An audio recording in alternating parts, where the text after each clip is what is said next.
আসসালামু আলাইকুম, launch and vessel Bangladesh YouTube channel আরেকটি ভিডিওতে আপনাদেরকে স্বাগত জানাচ্ছি। যদিও শুরুটা ছিল ঢাকা আমতলী রুটের মাধ্যমে, পরবর্তীতে দ্বীপজেলা ভোলার হাকিমউদ্দিন রুটে যুক্ত হলো, কিন্তু সেখানে স্থায়ীভাবে টিকতে পারেনি এমভি তরঙ্গ ৭। এবার যুক্ত হলো মিস্টার জমজম নেভিগেশনের ব্যানারে ঢাকা ভোলা রুটে। দেখতে পাচ্ছেন বডিতে কিন্তু ঢাকা ভোলা রুটের নাম লেখা হয়ে গেছে।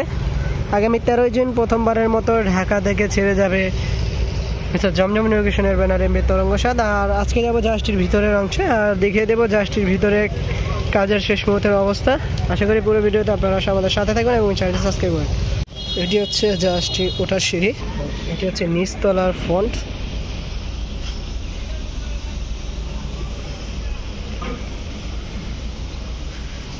আর এটি হচ্ছে নিচতলার ডেকে যাওয়ার প্রবেশপথ। এটি হচ্ছে জাহাজটির ডেক, নিচতলার ডেক। এখনো রঙের কাজ কিছুটা বাকি রয়েছে। এটা হচ্ছে নিচতলার ডেক জাহাজের।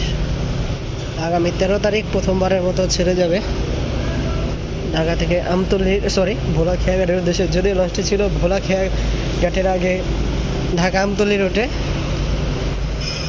জাহাজের সাইড ফেন্ডারগুলো, টেক্সিনগুলো রং করা হয়েছে এবং জাহাজটির এখনও কাজ চলমান। দেখতে পাচ্ছেন যে ফেন্ডারে এখনও রং করা বাকি রয়েছে। আর এটি হচ্ছে জাহাজটির ইঞ্জিন রুম। উইচাই 720 হর্সপাওয়ার দুটি চায়না ইঞ্জিন রয়েছে এবং কেবিন সাইডে রং করা হচ্ছে। সেই জন্য আমরা আপনাদেরকে পুরো কেবিন করিডোরের সাইড আপনাদের দেখাতে পারলাম না। অবশ্যই পরবর্তী ভিডিওতে আমরা আপনাদেরকে সেটি বিস্তারিত তুলে ধরবো এবং ভাড়া তালিকা তুলে ধরবো।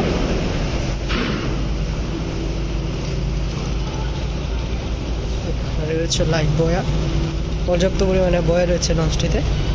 বলতে গেলে বালিয়ার পরিবর্তে বেশ ভালো একটি নৌযান হতে যাচ্ছে ঢাকা ভোলা রুটের। আর এই ছিল এমভি তরঙ্গ 7-এর রিভিউ। এই ছিল এমভি তরঙ্গ ৭ নৌযানটিকে করে নিয়ে ভিডিও। ইনশাল্লাহ প্রথম ট্রিপে আমরা যাত্রাসঙ্গী হিসেবে থাকবো এবং পুরো রিভিউ জানিয়ে নিয়ে আসবো আপনাদের মাঝে তরঙ্গ 7-এ। সবাইকে অসংখ্য ধন্যবাদ এতক্ষণ আমাদের সাথে থাকার জন্য। সবাই সুস্থ থাকবেন, ভালো থাকবেন। লঞ্চ ভেসেল বাংলাদেশ ইউটিউব চ্যানেলের সাথে থাকবেন। আসসালামু আলাইকুম।